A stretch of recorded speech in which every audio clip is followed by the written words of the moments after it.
ever watched the news and thought, man, I really wish this was produced by a cool group of college students? I've actually never thought that. Barely News, giving you what you never knew you needed.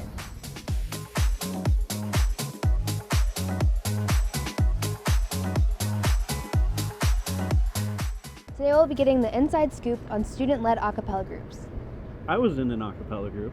Really? With who? No, it was just me. I think that's called a solo career.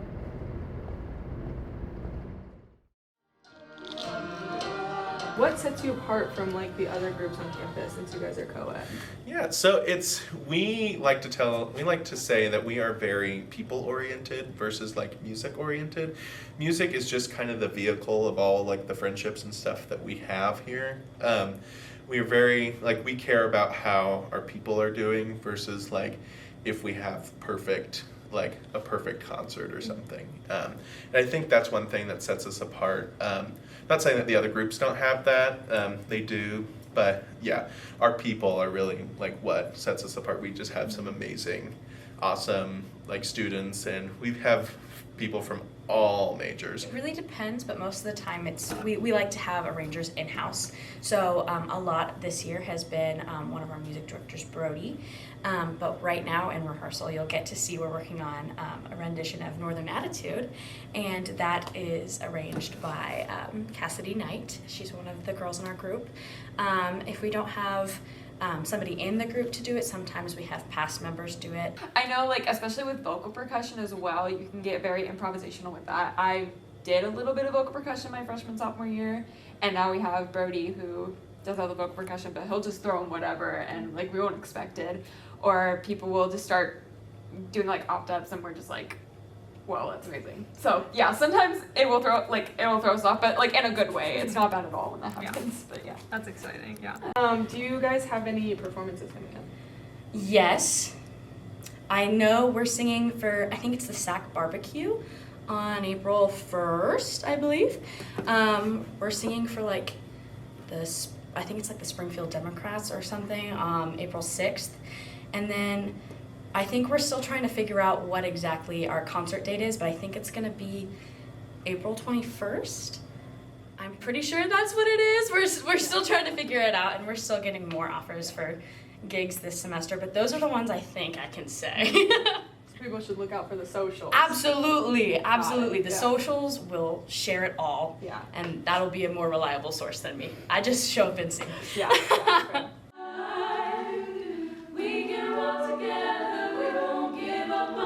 As an all-female group, what do you think that your guys' greatest strengths and weaknesses are? I think one of our strengths is that we all get along really well, which can be kind of surprising for an all-female group. But we're all so close-knit, and we all just really like hanging out with each other and making music. I think one of our weaknesses maybe is obviously like really low stuff is harder for females to hit than guys, but yeah. If only someone got nodes like in No, Perfect. I know. God. There is just an immediate bond that comes with being an all-female identifying a cappella group, an all-treble-based a cappella group. I think the moment that you become part of a sound barrier, you have that immediate family and you have people to go to hang out with, and it doesn't ever feel necessitated. Some songs we have been arranged by past members, people that love us. It's really just from a collection of different places, and I feel like it's just the heart of sound barrier. Like body percussion, whether it's clapping, stomping your feet, and I think that that's always fun when you can finally master the rhythm. And then outside of that, we do have a choreo chair, so we're hoping to incorporate more dancing this semester and moving forward. Do you guys have any upcoming performances? Yeah, we're going on tour over spring break in St. Louis. So we'll be going to different high schools and just performing for them. So that'll be fun.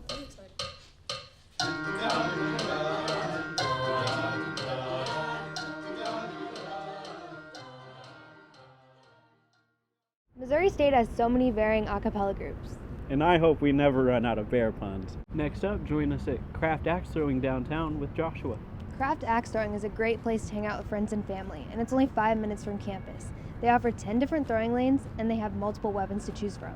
They have other games too, like Giant Jenga and Toss Across. that I would prefer to call cornhole, but we're not allowed. Let's check it out.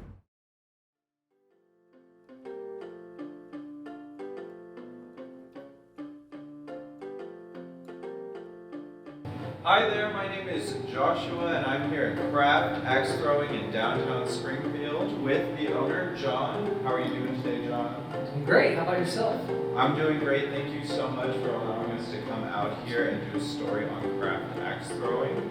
And I'm here to axe you a few questions today. That's a great pun. I love it. Thank you. Thank my writers for that. So to start off, how did you get into the axe throwing business? Yeah, so I was working for an entertainment company prior, and they were ready to kind of start a new venture. They talked about sharp things and alcohol, and I was a little tentative in the beginning, but not only did I find it relaxing, but I since purchased the location. Right.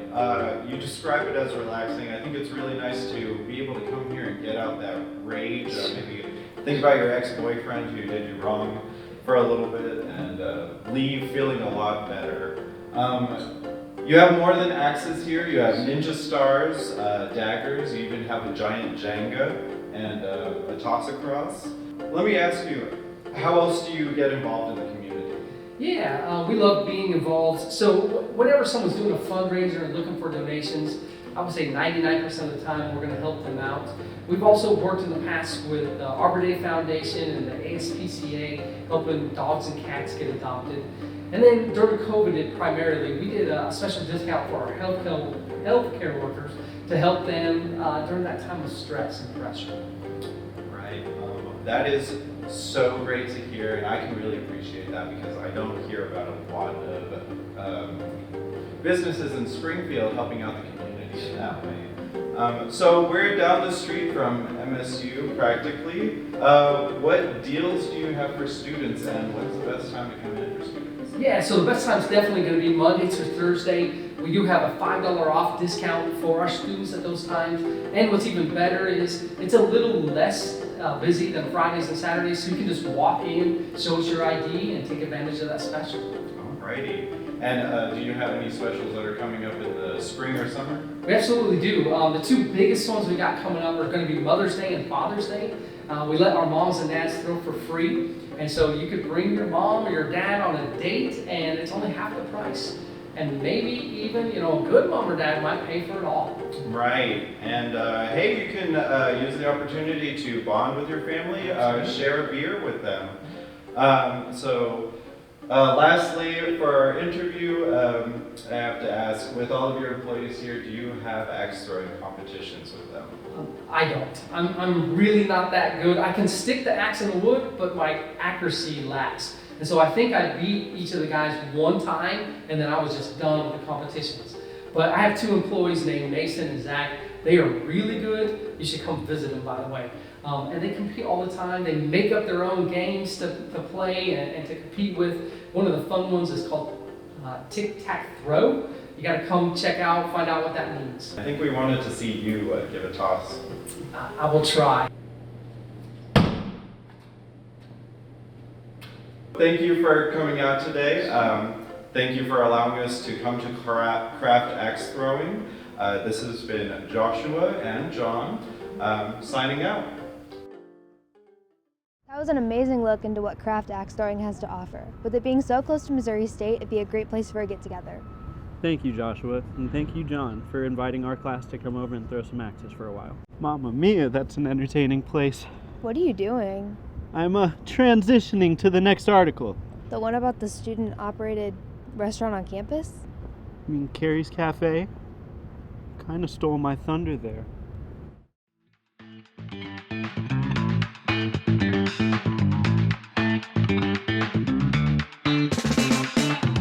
Hey everyone, Drew Abram here from Bailey News.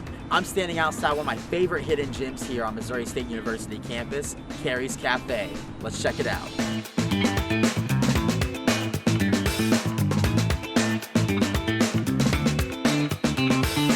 Carrie's Cafe is a restaurant run by MSU students. Yep, that's right, student ran. students who are taking the hospitality and leadership course taught by Wajina White prepare these delicious looking meals. We were able to sit down with Wajina and some of her students to learn more about how Carrie's Cafe is run. So it's busy, it's hectic, sometimes stressful. I have sometimes 2 to 3 TAs that work with me and help me in different aspects of ordering and inventory and kind of line out the students with what they need to do, and so we all kind of work in a group. So we both work on the food line, so I've been doing pizzas and Alex here's been doing pasta, and then we've got some other people back there working on appetizers and desserts, and then it's just kind of teamwork after that to get everything picked up. Carrie's Cafe does a theme for their menu each semester. That means all of their appetizers, entrees, and even desserts fit that theme's narrative. And this semester, it's Italian.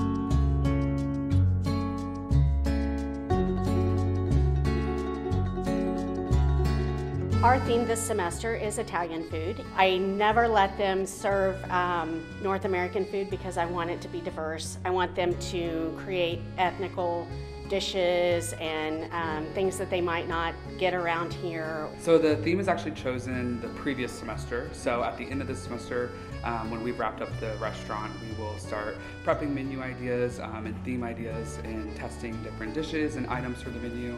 And then as a class, we'll decide and build a menu for the next semester's Carrie's Cafe. A lot of our students want to travel, and so it gives them an opportunity to taste some other cultural food, and it gets them excited about maybe traveling to other countries and seeing what they cook. I have a tad of cooking experience. I have a kitchen out in the movie theater I work at, so I've been back of house. I'm pretty good at making food to order, although I don't usually make Italian cuisine, so that will be the fun part of this class.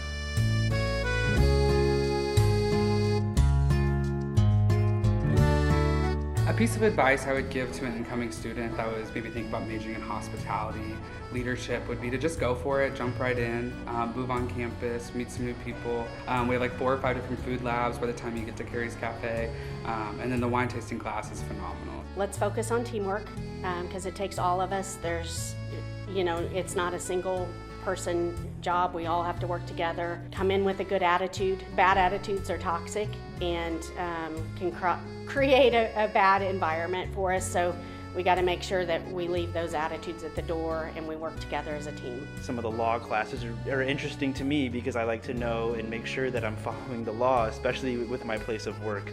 So getting to know them in like an academic setting helps me cement them in my mind. It makes me better prepared for the industry. Being able to see them grow as young individuals after they leave here, how their career develops and that kind of thing, that's the most rewarding for me. I don't know about you guys, but I might have to come here multiple times just so I can try out the rest of that menu and work up the courage to try some apple slices on a pizza. You guys can check out Carrie's Cafe Tuesdays and Thursdays, 11:30 to 1, and get a taste of Italy right here in Springfield, Missouri.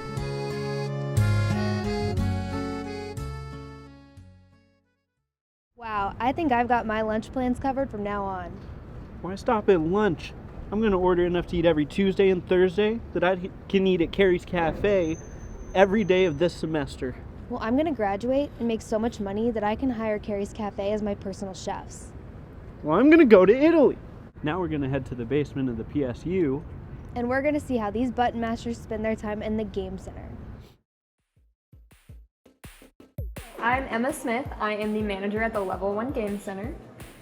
Being here is just kind of getting to help people have fun, play games, and watch them do it too. We have games like Among Us that people can play with their friends, Fall Guys, things like that, fun little party games. My favorite activity is Mario Kart. I am very into it. We have tournaments every couple of weeks.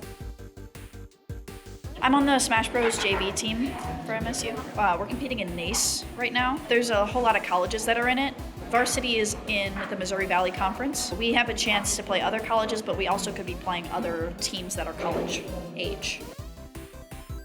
My name's Rainey. I am the vice president of the esports club here. I coach League of Legends, varsity, and then a Smash varsity team, which I play on as well, and then Smash JV. Last semester, our League of Legends team made it to the first round of playoffs in NACE, which is kind of the premier college competition. Last semester, Varsity Smash had a great season.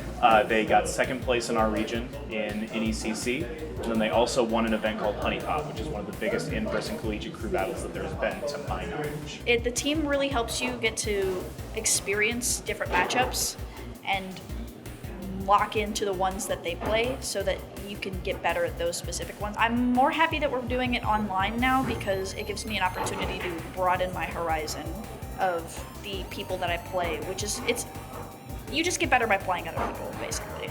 Best part of being a coach, honestly, it's seeing your players succeed.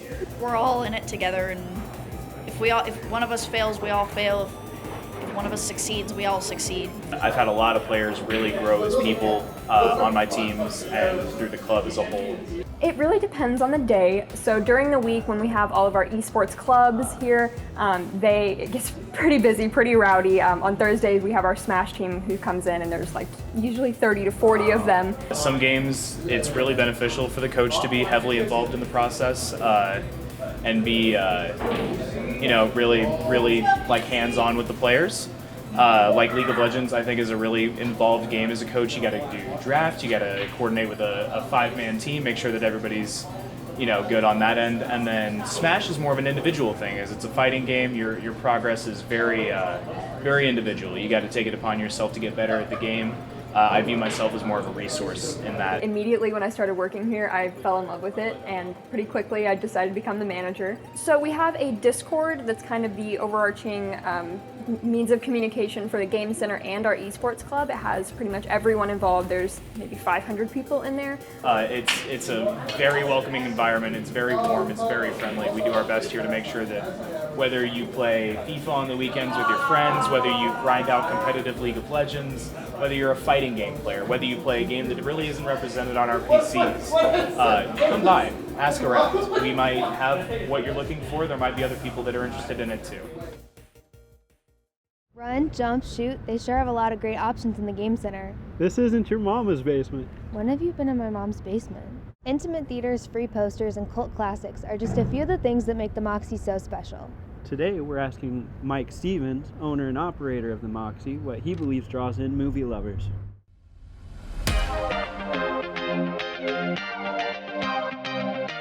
My name is Mike Stevens. I am the executive director of the Moxie Cinema and have been for 14 years. So the Moxie Cinema is a 2-screen art house movie theater in Springfield, Missouri, in downtown. And we've been around for almost 20 years, and we are a nonprofit, member-supported theater. Without our members, we would not exist. They're the ones that really make sure that we live up to our mission of enriching the cultural life of Springfield through film. They allow us to put films on screen that otherwise wouldn't show in town. One thing that surprised me was how much I enjoyed working with all the young people that have come through here over my 14 years, and just kind of all movie lovers, all different sorts of people, but just getting a chance to see their excitement and see them grow. We've had really good luck bringing students in for some of our classic stuff, which seems counterintuitive in some ways, because with the streaming era, everything's ostensibly available to you at all time, but there's something weirdly crippling about that much on offer. So we seem to have found success in curating films and saying, hey, we think you really should see this. We had about 30 or 40 students come out to see a Tarkovsky movie, which is a Soviet director, very great movie, but not an easy sell. And very excited to see so many young folks out to see that. Student tickets are $9, but our student membership is $50, which is a lot up front, but it's a year long, and they get into classic movies all year long, so that we play 50 plus movies. I think the best way to if you're interested in movies, going to our website is always the best way. There's so many. We go through 160 movies a year on 2 screens. A lot of churn, and it's a rare person that would want to see every single one of them. So just taking a look at what's on offer and saying like, oh, this one looks good, or I've heard of that guy. Like there's a new Jacob Elordi movie that's we're gonna try to play, The Sweet East, which is a smaller movie, but it'll likely be gone in 4 weeks, unfortunately. But you know, just there's so many movies out there I can't even keep up, even the stuff we show. So, you know, going to check trailers, seeing what critics say, and seeing if it's your speed is the best way to. You know, when I moved back to Springfield, I had two questions: what was I going to do for a job, and then what was I going to do with my time? And this kind of answered both of them. I love coming to the Moxie to see movies, and I'm lucky to actually work here. Not only does this quaint little theater show classic cinema, it also shows work by up-and-coming filmmakers, including students here at Missouri State. Be sure to check out the Moxie for yourself soon. Well, that's been us here at Barely News. Join us next time where we discuss social awareness and outreach. I really feel like we've grown together today. I'm glad I could be a tour guide to you as you practice your procrastinating skills throughout your educational exploits. Thank you. Right. Anyway, thanks for joining us, and we hope to see you next time. And until then, hold this, and I expect it back.